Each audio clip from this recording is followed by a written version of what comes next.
Do you expect any lineup changes tonight? I'm going to keep the same. Yeah. That was a long conversation you had with Clarkson. Can you enlighten us? All I can say is that he's a proud guy, and he's a competitor, and he's handling himself like a pro. He wants to get better. He wants to be back in the lineup, and I made the decision to stay with that same lineup that won, and that's really all it needs to go. I mean, he's a guy that's going to be back in the lineup, and he's doing what he needs to do. So he's acting like a pro. Got to respect that. I'm sure you've had a lot of conversations where you've told guys that they're not in the lineup. Was anything quite like the conversation you just had? Sure, that's a regular day-to-day occurrence. I have that. Usually it happens in here, and you guys don't get to film it. But it's an everyday occurrence. We have long conversations, and we sometimes go over a lot of different things, but that happens on a regular basis. Is that the kind of reaction that you like to see, though, from a player who's... He's fiery, and I love that. I mean, I have a lot of respect for him, absolutely, what you're saying. Like he's proud, and he's a competitor, and that's what we need more of.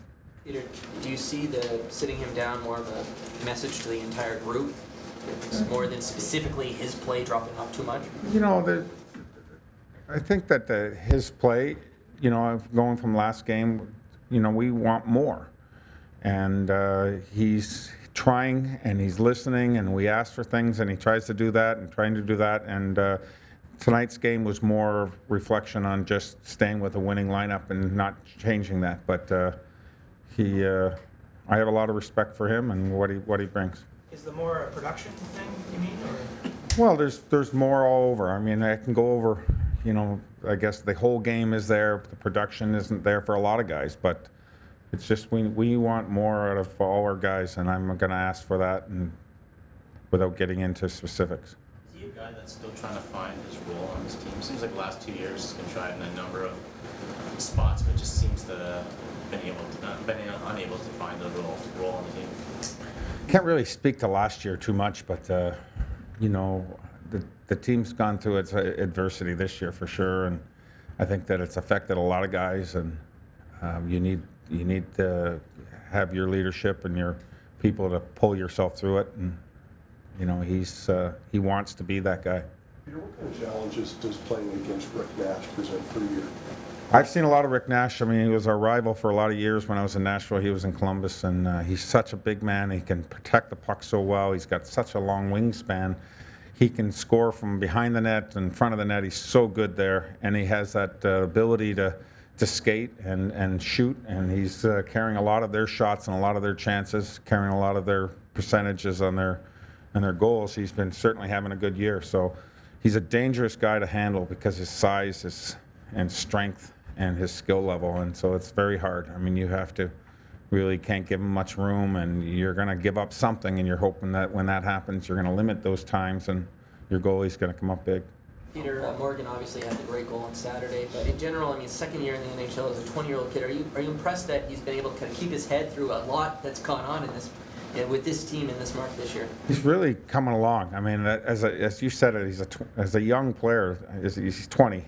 Like most guys aren't able to do that, what he does and what he's able to do. And my discussions with him earlier in the year were more about his decision making, where he was on the ice, and what he was going to do when he had the puck in those situations. And right now he's so dynamic, and he's coming along, and I can just vision his ability, what he's going to be in the future going up. But he still has a long ways to go. I mean, he still has decisions and defending and areas, understanding what the best choices are, and that's what all young players go through, and that's the maturity of young defensemen. And most defensemen, take a lot of games to get to where they need to be, and his progression is coming along very well. What goes into the ability to read when it's time to take the puck up the ice, and how important is the team concept, knowing that your guy back there is going with it? I think that's every guy's a little different. We show him a lot of film. We show him a lot of situations. Steve Stales is doing that now, but he's going through a lot of situations on the ice where you can say, okay, what's your best choice here, and what was your decision? What did you see in this situation? What would be better for you in this situation? And that's part of it, where we go through it and play by play sometimes, and we try to evaluate, and he is very receptive. And one of the things he's able to do is he's able to shake off and come back the next day with a good personal attitude and an approach to it, and he wanting to get better, and that's a positive trait for a young player. So many times, if he felt like he made a mistake or had a bad game, you know, it affects him for periods of time, and he's able to come back the next day in a positive approach to the day.